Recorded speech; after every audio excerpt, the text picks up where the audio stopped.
सर्वमंगल मांगल्ये शिवे सर्वार्थ साधिके शरण्ये त्र्यंबिके गौरी नारायणी नमोस्तुते। जय माता दी।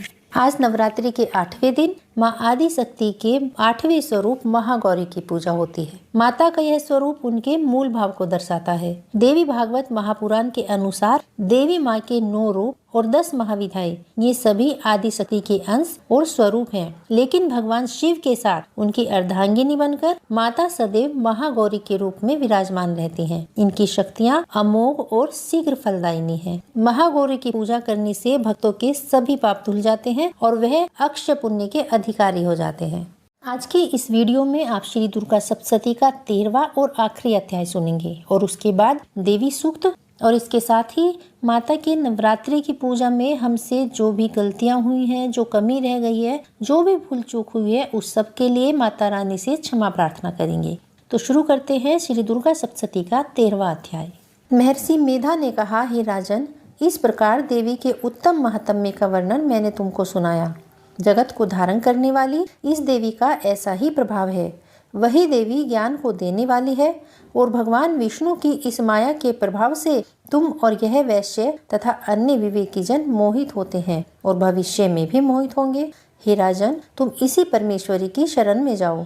यही भगवती आराधना करने पर मनुष्य को भोग, स्वर्ग तथा मोक्ष प्रदान करती है।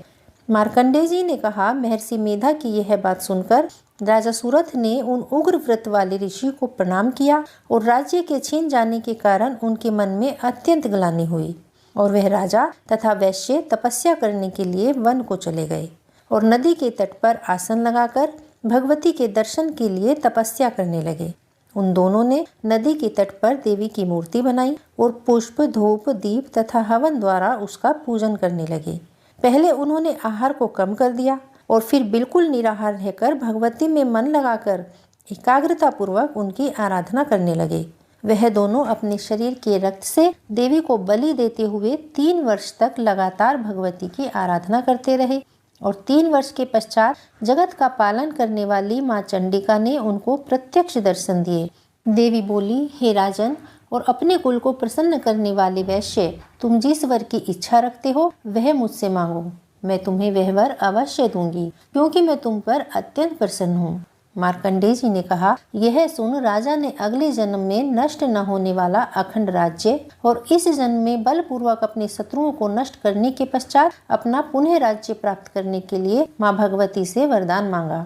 और वैश्य ने भी, जिसका चित्त संसार की ओर से विरक्त हो चुका था, अतः उसने भगवती से अपनी ममता तथा अहंकार रूप आसक्ति को नष्ट कर देने वाले ज्ञान को मांगा।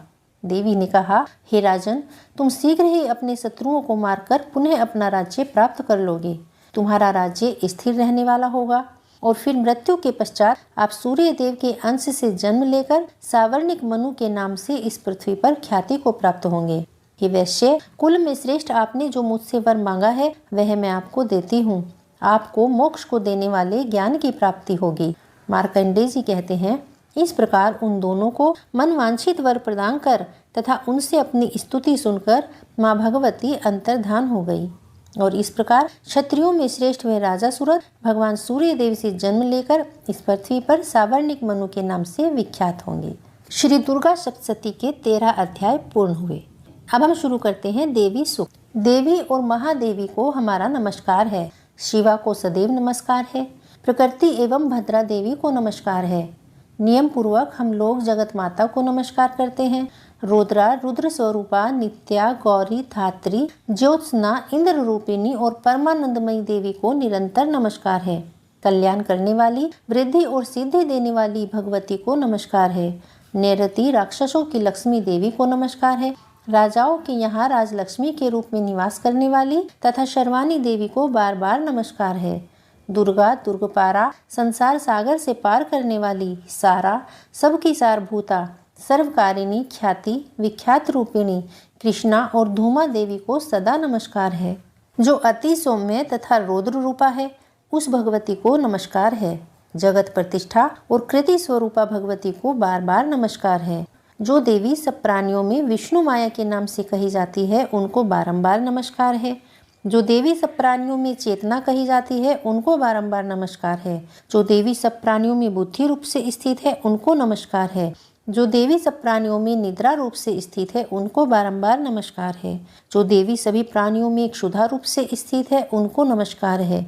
जो देवी सब प्राणियों में छाया रूप से स्थित है उनको बारंबार नमस्कार है।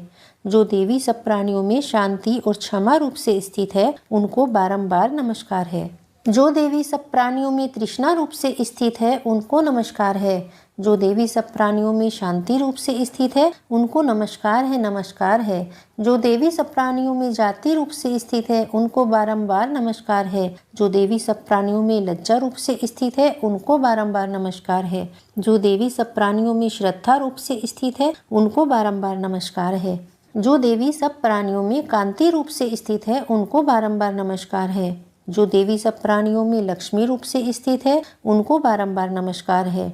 जो देवी सब प्राणियों में वृत्ति रूप से स्थित है उनको नमस्कार है। जो देवी सब प्राणियों में स्मृति रूप से स्थित है उनको नमस्कार है। जो देवी सब प्राणियों में दया रूप से स्थित है उनको बारंबार नमस्कार है। जो देवी सब प्राणियों में तुष्टि रूप से स्थित है उनको नमस्कार है। जो देवी सब प्राणियों में माता रूप से स्थित है उनको नमस्कार है।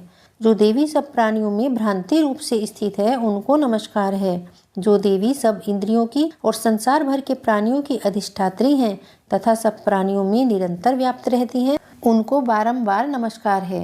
जो देवी संपूर्ण संसार में चैतन्य रूप से व्याप्त होकर स्थित है उनको बारंबार नमस्कार है।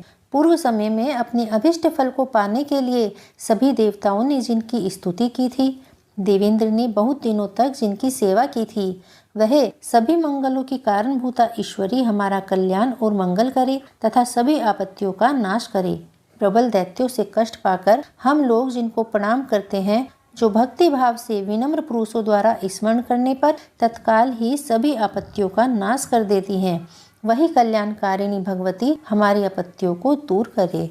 प्रेम से बोलिए माता महागौरी की जय। तो चलिए अब अज्ञानतावश किए हुए अपनी सभी गलतियों और अपराधों के लिए माँ भगवती से क्षमा याचना करते हैं। हे परमेश्वरी, मेरे द्वारा रात दिन सहस्त्रों अपराध होते हैं, अतः आप मुझे अपने सेवक समझकर कृपा पूर्वक मेरे उन अपराधों को क्षमा करें। ना तो मैं आवाहन करना जानती हूँ, ना विसर्जन करना जानती हूँ और ना ही पूजा करना जानती हूँ। हे परमेश्वरी, मुझे क्षमा करें। हे सुरेश्वरी, मैंने जो मंत्रहीन, क्रियाहीन और भक्तिहीन पूजन किया है वह सब आपकी दया से पूर्ण हो। सैकड़ों अपराध करके भी भक्त आपकी शरण में आकर केवल जगदम्ब कहकर ही मोक्ष को प्राप्त कर जाते हैं, जिसे ब्रह्मादि देवगण भी पाने में असमर्थ होते हैं। हे जगदम्बिके, मैं अपराधी हूँ किंतु आपकी शरण में हूँ। इस समय मैं आपकी दया की पात्र हूँ। तुम जैसा चाहो वैसा करो। अज्ञानवश या बुद्धि भ्रम होने के कारण भूल से जो भी मैंने कम या अधिक कर दिया हो, हे देवी, हे माता परमेश्वरी, सब अपराध क्षमा करो और प्रसन्न हो। हे जगत माता, हे कामेश्वरी, हे सच्चिदानंद स्वरूपिणी परमेश्वरी, आप प्रेम पूर्वक मेरी यह पूजा स्वीकार करो और मुझ पर प्रसन्न हो। आप गुप्त से भी गुप्त की रक्षा करने वाली हो। आप मेरे किए हुए इस जप को ग्रहण करके मेरे सभी अपराधों को क्षमा करो। हे देवी, हे महेश्वरी, आपकी कृपा से मुझे सिद्धि की प्राप्ति हो। बोलिए जगत जननी भगवती माँ अम्बे की जय।